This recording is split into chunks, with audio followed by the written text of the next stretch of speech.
kasih sayang, kelembutan, tidak kemudian mencela orang lain, tidak memfitnah orang lain, tidak memburuk-burukkan orang lain. Kenapa? Karena kita mengikuti Sayyidina Muhammad Sallallahu Alaihi Wasallam. Saya berpesan kepada KBMRS Bekasi dan juga anak-anakku sekalian yang hadir di sini, yuk kita jadikan kasih sayang itu sebagai sifat dari dalam hati kita yang murni dan terus menerus kita lakukan seperti itu. Kenapa kita harus berkasih sayang? Karena Nabi kita itu Sallallahu Alaihi Wasallam adalah Nabi yang paling penyayang di antara seluruh anbiya wal mursalin dan di antara seluruh manusia ciptaan Allah Subhanahu wa taala. Apa buktinya? Sayyidina Muhammad Sallallahu Alaihi Wasallam itu adalah orang yang penyayang dan pengasih. Di dalam Quran Allah menyebutkan, kata Allah, wa rahmati wasi'at kulla syai'. Kalau kamu ingin mengetahui kasih sayangku, kata Allah, rahmatku, itu kasih sayangku itu meliputi semua hal. Manusia, jin, binatang, bahkan alam semesta. Hatta orang kafir sekalipun, orang musyrik sekalipun masih diberikan kesehatan sama Allah Subhanahu. Tiap hari dia menyembah selain Allah, tiap hari dia bermaksiat, tapi tiap hari juga dikasih kesehatan sama Allah Subhanahu wa ta'ala. Itu menunjukkan penyayangnya Allah itu tidak ada tandingannya.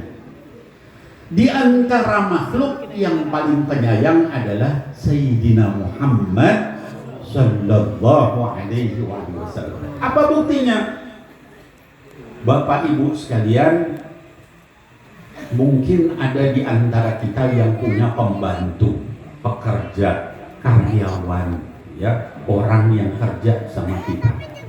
Kita lihat bagaimana Sayyidina Muhammad Sallallahu Alaihi Wasallam memperlakukan pembantunya. Ada seorang sahabat namanya Sayyidina Anas ibni Malik radhiyallahu anhu arda. Kata Sayyidina Anas, saya ini 10 tahun jadi pembantu Nabi Sallallahu Alaihi Wasallam. Wa fi ba'dhi riwayatin 20 tahun. Dalam riwayat lain dikatakan 20 tahun jadi pembantu. Belum pernah sekalipun dimarahi oleh Nabi Muhammad Sallallahu Alaihi Wasallam. Bu, kita punya pembantu nggak, Bu? Punya nggak? Ada yang punya, ada yang enggak. Yang punya pembantu berapa kali dimarahin? Ya, enggak terhitung, Bib. La haula wala quwwata illa billahil aliyyil azim. Ya. Jadi penyayangnya kita itu ngikutin penyayangnya Sayyidina Muhammad, dan Nabi Muhammad itu lebih penyayang sama orang yang lemah. Ya. Di antara orang yang lemah adalah pembantu, orang yang kerja sama kita. Dia bisa balas nggak? Nggak bisa kalau dimarahin sama kita. Orang namanya juga pembantu, ya. Tapi kata Sayyidina Anas bin Malik, 10 tahun. Dalam riwayat lain 20 tahun saya membantu, nggak pernah sekalipun dimarahi sama beliau. Allahumma salli ala Sayyidina Muhammad. Allahumma salli ala. Bahkan beliau nggak pernah bertanya kepada saya, kenapa kamu nggak lakukan ini? Sampai dalam satu kesempatan Sayyidina Anas itu pengen dimarahi sama Nabi Sallallahu Alaihi Wasallam. Ini sekian tahun kerja sama Rasul nggak pernah dimarahi, pengen dimarahi. Sekali waktu Rasul nyuruh, berangkat kamu ke pasar. Apa kata Anas bin Malik? La ya Rasulullah. Tidak. Saya pikir katanya Nabi bakal marah, beliau malah jalan saja pergi. Sayyidina Anas ini bukan mau menentang Nabi, dia pengen dimarahin sekali aja. Habis itu apa yang terjadi? Sayyidina Anas melihat Rasul pergi, terus beliau berangkat ke pasar. Memang tujuannya mau nurut, cuman pengen dimarahin. Di tengah jalan ada orang yang nutup matanya dari belakang, Pak. Siapa coba? Tebak. Siapa Bu? Ada orang yang nutup matanya dari belakang. Anas bin Malik. Siapa Bu? Nabi Muhammad sallallahu alaihi wasallam. Kata Nabi Muhammad sallallahu alaihi wasallam, pergi juga kamu wahai Anas. Iya ya Rasulullah, saya nggak mungkin maksiat sama Anda. Cuman saya pengen dimarahin sekali aja. Nggak pernah dulu. Allahumma salli ala Sayyidina Muhammad wa ala Sayyidina Muhammad. Anak-anakku sekalian, hadirin wal hadirat ya. Kalau terhadap pembantu aja beliau nggak pernah marah, apalagi sama anak-anaknya, apalagi sama suami. Bu, kita berapa kali marah sama suami, Bu? Ketawa itu menunjukkan pengakuan. Bapak marah-marah sama istri berapa kali? Wah, enggak dihitung. Enggak dihitung, enggak pernah ada yang lain. Ya. Jadi dengan ikut Nabi Muhammad sallallahu alaihi wasallam majelis Rasulullah, kita belajar nahan marah. Enggak mudah marah sama yang lain.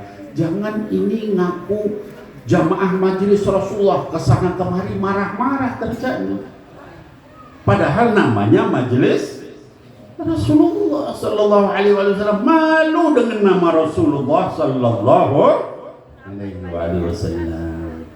Tadi sama pembantunya, sekali waktu bapak-bapak, ibu-ibu sekalian, Nabi SAW melihat seorang lagi nyiksa pembantunya, dipukul, ya. Terus Nabi dari belakang, kata Nabi SAW, ya Abdullah, wahai hamba Allah, Allah lebih berkuasa menyiksa kamu dibanding kekuasaan kamu sama pembantu kamu. Orang itu noleh, dia lihat Rasulullah, ya Rasulullah, saya merdekakan dia karena Allah. Kata baginda Rasul SAW, kalau enggak kamu merdekakan, kamu masuk ke dalam neraka karena siksaanmu kepada pembantumu ini. Ya, dipukulin pembantunya. Kita lihat sekarang di mana-mana orang mukulin pembantu, ya Bu. Cung yang suka mukulin pembantu. Ya. Kalau wajahnya wajah soleh, amin. Bapak-bapaknya juga soleh, amin. Nggak ada yang mukul pembantu, amin. Nggak ada yang mukul istri, amin. Nggak ada yang mukul anak, banyak ibunya tuh, ya. Nah jadi Bapak Ibu sekalian, kita ngadain pengajian itu bukan sekedar ilmu masuk, ya, dengerin orang ceramah, tapi dilaksanakan. Yang pulang dari majelis ini kita nahan diri, ya. Wal kadhiminal ghaidha wal 'afina 'anil nas. Kata Allah, dan orang-orang yang suka menahan marahnya dan suka memaafkan orang lain. Wallahu yuhibbul muhsinin. Dan Allah mencintai orang yang berbuat baik. Pak, ayat ini pernah dibacakan sama seorang pembantu budak hamba sahaya zaman dulu kepada Sayyidina Ali ibn al-Husayn Zainal Abidin As-Sajjad rahimahullah ta'ala anhu, cicitnya Nabi Muhammad sallallahu alaihi wasallam.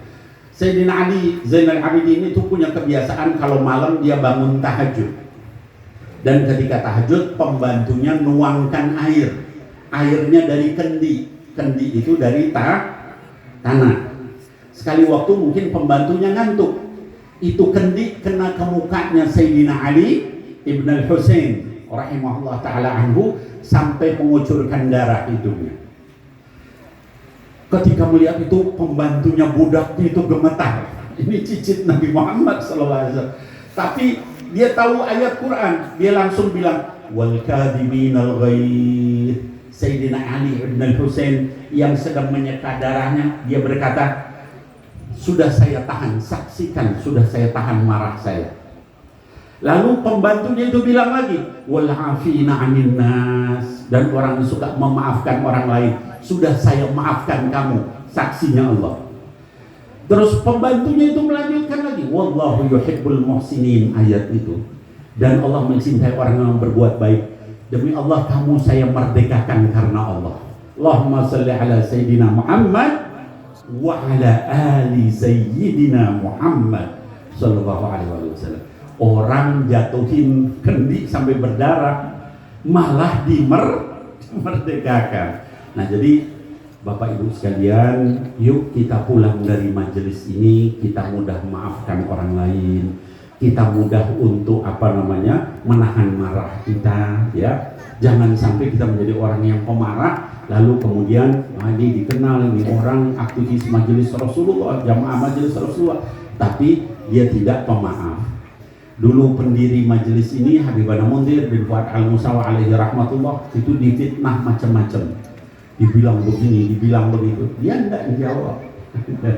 Dibiarin sama beliau. Guru kita semua Habibana Umar bin Muhammad bin Salim bin Hafiz begitu juga. Caci maki, difitnah, dia apa? Beliau senyum, enggak dijawab, ya. Kenapa? Mengamalkan akhlak Nabi Muhammad sallallahu alaihi wasallam. Nah, hadirin wal hadirat, saya bisa memperpanjang ini, tapi pertama kondisi badan saya udah capek betul. Umur saya hampir 60 dan begitu banyak acara, ya, sehingga ini malam ini tenaga terakhir sebelum saya pulangnya ke arah Bogor lagi, ya, agak jauh. Jadi saya izin Bapak Ibu sekalian, saya hanya memberi hadiah tadi satu, masih banyak yang lain, tapi satu hal ini tolong diamalkan. Kadhiminal ghaidh wal afin 'anil nas, ya. Biasakan mulai sekarang kita nahan marah, tidak dengan mudah meledak sama siapapun, ya. Kemudian afin 'anil nas, mudah memaafkan. Begitu orang jahat sama saya, maafkan. Allah itu nggak tidur, nanti Allah yang balas. Yang penting kita bersih hati, kita maafkan, lalu kita banyak berbuat baik. Saya kira mungkin itu oleh-oleh dari saya, nanti banyak dari Habib Ali, ya. Habib Ali ini masih muda, ini jadi tenaganya juga masih banyak. Sampai besok subuh juga kuat ya. Ya. Kalau saya mungkin saya cukupkan, Bapak Ibu sekalian, saya mohon maaf lahir batin. Saya hadir ke sini, tadi saya bicara sama anakku Syukron, sekretaris Majelis Rasulullah, saya bilang saya ke sini hanya karena cinta saya dengan KBMRS Bekasi. Kalau enggak saya mungkin izin tidak ke sini, tapi saya enggak mau ada hati yang kecewa karena katanya Habib Nabil mau datang, kok nggak datang. Jadi saya paksakan hadir, sekedar untuk menengok kalian, mendoakan kalian, ya. Dan saya melihat kalian semua berkumpul sampai ke sana, ya, ibu-ibu, anak-anakku sekalian perempuan sampai ke sana. Ini alhamdulillah, mudah-mudahan saya jadi saksi di hadapan Sayyidina Muhammad sallallahu alaihi wasallam kecintaan kalian semua kepada Nabi Muhammad sallallahu alaihi wasallam. Mudah-mudahan kita nanti kumpul seperti ini lagi, tapi bukan di sini, di haud telaganya Sayyidina Muhammad sallallahu alaihi wasallam di akhirat. Amin ya Allah ya rabbal alamin. Billahi taufiq wal hidayah. Sekali lagi jangan pada bubar karena ini masih banyak yang ceramah.